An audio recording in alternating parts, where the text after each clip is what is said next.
Hello everyone. If you're watching my Tour Divide videos, you know that at the end I said I was going to start exploring my own backyard a little bit here in Ontario. So that's what I'm doing. But what I thought I'd do is start off with kind of like your first out and back, your first overnighter. Say you live in the city. I'll say Toronto, this is where I am. Live in the city.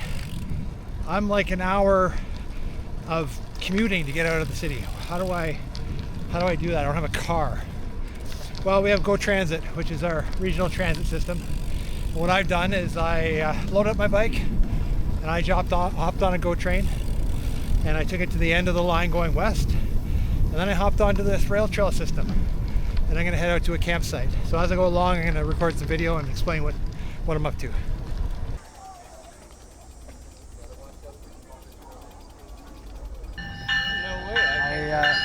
I bet make it for the edit. Yeah. I couldn't see it. That's okay.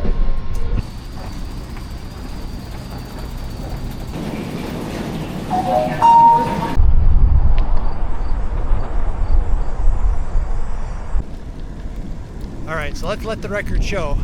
So that was actually my first time going on the GO train with the bike loaded, and it was pretty uneventful. I just rode to the GO Station, which is in the west end of Toronto, close to my house, and I took the Lakeshore West line out to Aldershot, which is the close to Hamilton, if you're looking at a map, between Toronto and Hamilton, but closer to Hamilton.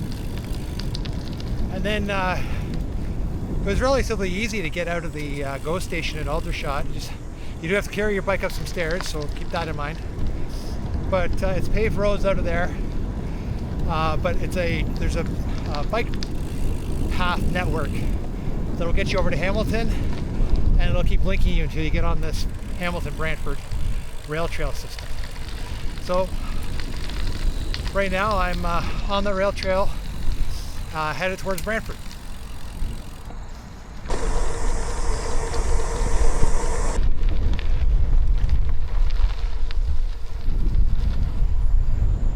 The third week of August, so the farms are busy right now. There's a lot of equipment out on the fields, and we're traveling through some of the fertile land of southern Ontario. Some great farmland, not too far from the city of Toronto, west of Hamilton. Beautiful place to be. If you can see the dust clouds from the hay being taken off, but that's good part of summer, but it's also means the fall's coming. And this route is awesome in about the middle of October. The leaves are changing here, and it's just spectacular. So it's a good route. It's a good route to take for fall colors.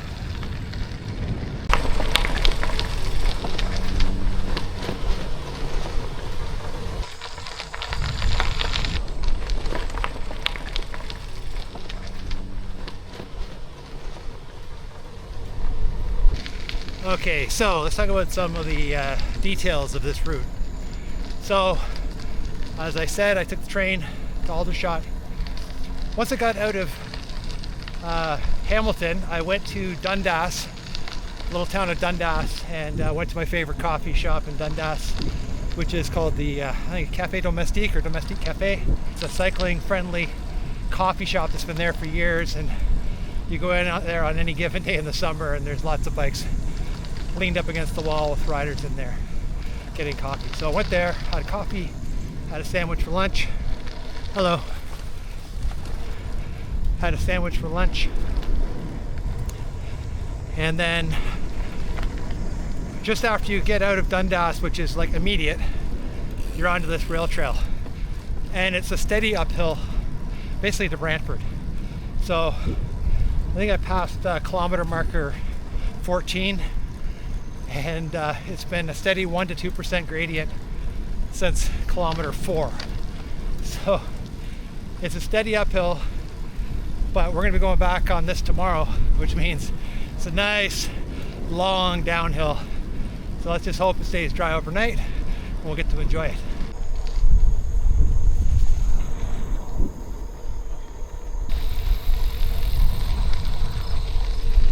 I just passed the 20-kilometer marker, and my computer finally says 0% gradient, so finally over that 1 and 2% climb that seems to go on forever, but it's just fine. It is what it is. Anyways, looks like 7.5 kilometers to the edge of Brantford, so I'm gonna be there soon, and I think I'm gonna try to find an ice cream. See how I do.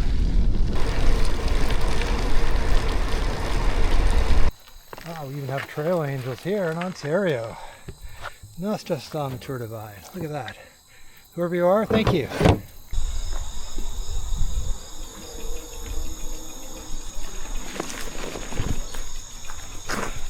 Oh, nice little setup. Got some tools. Always like a sign like that. Looks great.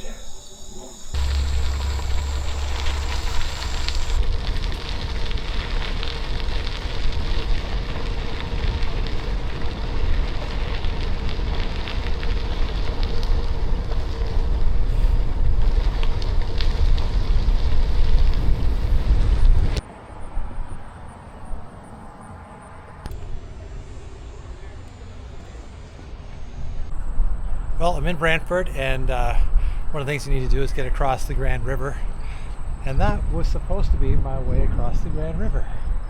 So plan B is to go up and over the main bridge. Nothing's ever straightforward.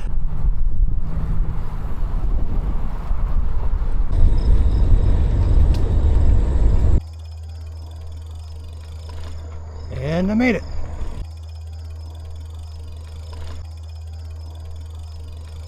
Well, here's home for the night. Kind of a secluded spot down by the river. My only concern might be mosquitoes. So, anyways, I got some stuff for that. We'll see how it goes. So my thought for this ride was to kind of demonstrate that you don't have to overthink, and you don't always have to have the best, newest gear in order to go bike packing. This is pretty much an example of what I had for my first bike packing attempt a couple of years ago. Actually, it was 4 or 5 years ago now. You can see the bike. It's a like 2011 old cyclocross bike with cantilever brakes. It's not a gravel bike.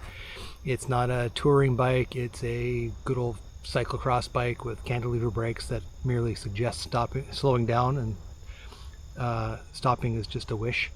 If you know what cantilever brakes are like, you know what that means. As far as the bike goes, it's a standard 56 centimeter frame, and the bag setup is pretty much the exact same setup I had when I did my very first ride. The difference would be the tail bag this is a new tail bag, or a newer tail bag. My first bag was a bag I got off of Amazon, which I still have and is on loan to a friend. And the other one is this bag here. I had another, it was an Amazon bag, my first one. That one's a rock ice that you see on the bike there. The very first one I had, it just wore out. I used it a lot, and it even got through last year's Tour Divide. But eventually one of the straps kind of wore out, and I wanted a bigger bento box style for the front, so that's what I had there. But this is basically the bike. You don't have to overthink it. Like look, you see the pedals? They do have clipless on one side, but I'm just wearing regular kickers, right? Regular running shoes. You don't need to have, SPDs. If you have a bike that has, tires that are like a city bike, or even if you had a road bike, but you had gator skin tires that were on the wider side, you could do the ride that I just did today. The ride I did today, the biggest concern would be is the skinny tires in some of the limestone where it's loose in the corners. So slow down and you'll be fine. And with limestone, you do run the risk of getting a cut in your tires. So if you're running road tires, I'd probably avoid it. Gator skins would probably be the least I would go with. Something that's a little tougher and can take some abuse. And yeah, that's it. So the bags that I bought a number of years ago, I think I paid $115 for 3 bags, for the tail bag, the frame bag, and the handlebar bag. I think it was $115. I didn't go out and buy a $150 tail bag and $200 frame bag. I didn't know if I was going to like bike packing. Turns out I did. But I still have those, and now they're kind of in my available to loan to people kit if somebody wants to join me and try bike packing, or if somebody's just missing a piece of gear.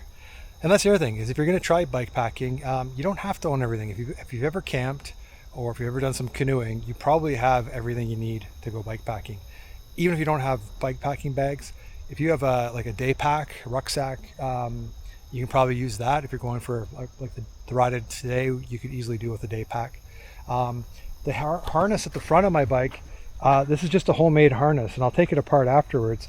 But basically it's just some straps, and I got a cutting board from the dollar store that I use here just to prevent it from the dry bag from hitting my tire in case I hit a bump. So I think that cost me about, I think the straps were the most expensive part of it. But you could just use bungee cords. And that cutting board, I think I paid $1.99 for 3 of them. So, good old dollar store find. So anyways, don't overthink it, just get out and do it. So this is it. This is what makes up my my strap, or my harness I should say, for my handlebar bag. So this cutting board protects the dry bag from the tire rub, if it happens to rub. As you can see, you hit a bump and it saves your dry bag from getting ripped. And that's it. This is like $2 for 3 of them, I think it was, at the dollar store. And then the cost of the straps, I've got like some Voile and Sea to Summit straps, but you can just use bungee cord, or even if you're good with tying a knot, you could probably just use some shock cord or something like that and make your own harness if you're in a pinch. But yeah, it works. Pretty simple.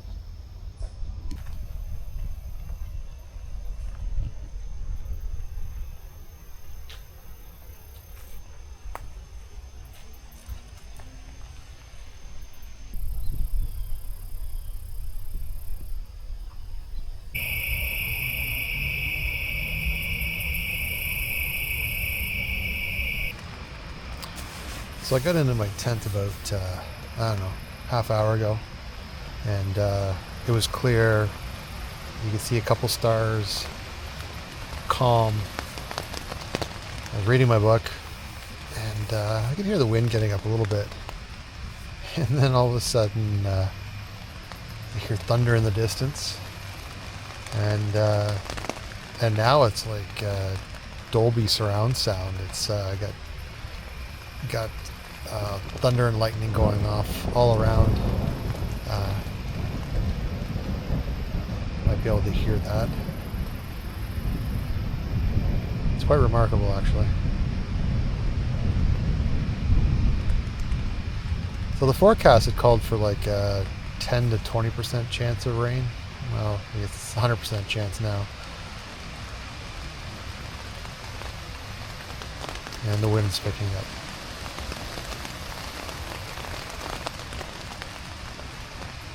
Well, hopefully I can stay dry in here. Talk to you in the morning. Oh, good morning. Well, it was a good night. Usually I get cold at night sleeping, but I always forget that when I grew up as a kid, we never camped here in southern Ontario. We camped sort of central Ontario or north. And the nights would always get cold. The temperature would usually drop quite a bit overnight, and you get up in the morning and be bundled up. But I always forget that southern Ontario is pretty warm. And in fact, I woke up in the middle of the night and had to take my sleeping bag off, or part of it off, because I was just overheating. So it was kind of a good thing. But then the thunderstorm started, and it banged pretty good for about 20 minutes, and the rain came down. And I was expecting to wake up this morning and have a very wet and soggy campsite, but thankfully it was quite dry, and my tent's dry, so at least I don't have to pack up a wet tent. That's a nice thing. So anyways, first plan of the day is to get some coffee and then get on the road and head back to Toronto. But it's a great campsite. If you're looking for an easy trip out of the city, I would recommend it. I also recommend checking the reservation site, and if there's free sites, just come here and register in person, because you'll save yourself $15. There's a let's call it a convenience fee for registering online, which I unnecessarily paid. If I showed up in person, I would have saved myself $15, but that's neither here nor there. Anyways, time to get some coffee in me and get going.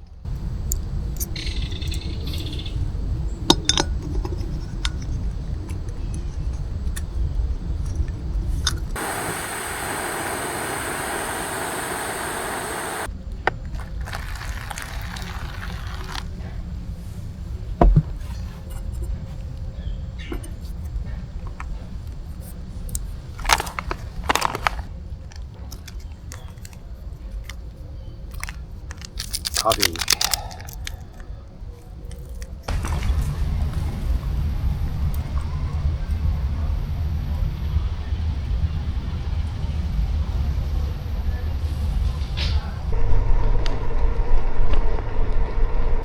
So it's about 9:30, and I'm just going through Brantford. And so I had created this route using Ride with GPS, and I'm familiar with the town of Brantford. And it looks like Ride with GPS kind of created the most efficient way to get through Brantford. But I'm actually taking a couple of trails because I know the trails better than I do the roads, and I know how these trails link up. And I think that's a better experience for a cyclist, especially bikepacking, is just stay off the main roads. We don't want to be out there anyways. We want to be on the trails, and there's a really nice trail system going through Brantford, so that's what I've kind of incorporated into my ride. Anyways, last night, it was a good night at the campsite, and now I'm going to head back to Aldershot and hop on the GO train and head back home. So enjoy some of the scenery as I ride along.